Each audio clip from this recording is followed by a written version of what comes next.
मुलगा म्हणाला, mamma cheese pizza बनव ना. मग काय, थोडेसे डोळे वटारले, पण मुलांच्या हट्टापुढे आईचं हृदय हे विरघळतच ना. आणि झटपट चीज पिझ्झा बनवायला घेतला.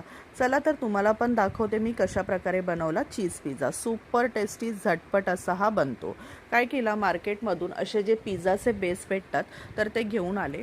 त्यावरती आपल्याला काय करायचं आहे, 1 चमचा मेयोनीज टाकून घ्यायचा आहे. आणि हे जे मेयोनीज आहे ना, स्प्रेडरच्या साह्याने किंवा चमच्याच्या साह्याने संपूर्ण पिझ्झा बेसवरती आपल्याला हे पसरवून घ्यायचं आहे.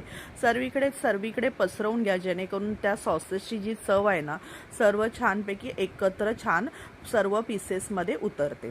आता आपल्याला इथे टोमॅटो केचप लागणार आहे. तर इथे टोमॅटो केचप टाकून घ्यायचा आहे. 1 चमचा इथे टोमॅटो केचप टाकलेला आहे.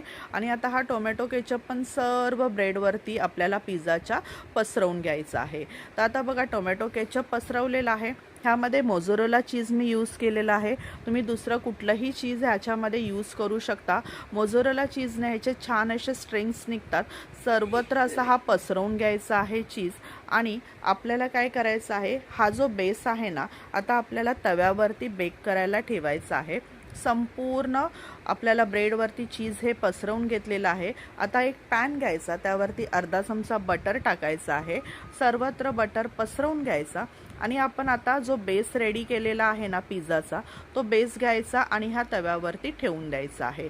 आणि बारीक गॅस करून आपल्याला साधारण 3 ते 4 मिनटं आपल्याला हा झाकून ठेवून द्यायचा आहे.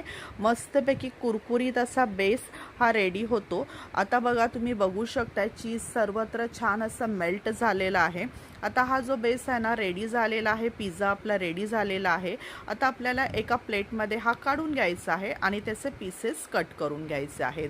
तर तुम्हाला कटरच्या साह्याने, सुरीच्या साह्याने हे पीसेस तुम्ही कट करू शकता. तुम्हाला 3 पीस, 4 पीसेस, 8 पीसेसमध्ये हे तुम्ही पिझ्झा रेडी करू शकता. आता आपल्याला बघा मस्तपैकी कट करून घ्यायचा आहे हा पिझ्झा. सर्वत्र असा छान 4 पीसेसमध्ये मी हा कट करून घेतलेला आहे. ह्याच्यामध्ये आता तुम्हाला हवं तसं तुम्ही बघू शकता, स्ट्रिंग्स ह्याच्या छान निघत आहेत. ह्याच्यामध्ये ऑरेगनो पावडर, चिली फ्लेक्स हे तुम्ही याच्यामध्ये टाकून हा पिझ्झा एन्जॉय करू शकता. तुम्ही तुमच्या मुलांना हा कधीतरी 15 दिवसातून, महिन्यातून एकदा हा खाऊ घालू शकता. नेहमी करून घालू नका, कारण की जंक फूड आहे. कमीत कमी आपल्या मुलांना द्या. आता बघा, पिझ्झा छानपैकी मार्केटपेक्षा भारी असा हा टेस्टला लागतो.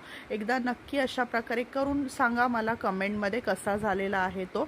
आणि हो, तुम्हाला रेसिपी आवडली असेल तर चॅनलला सबस्क्राईब करायला विसरू नका. लाईक करा, कमेंट करा, शेअर करा. धन्यवाद.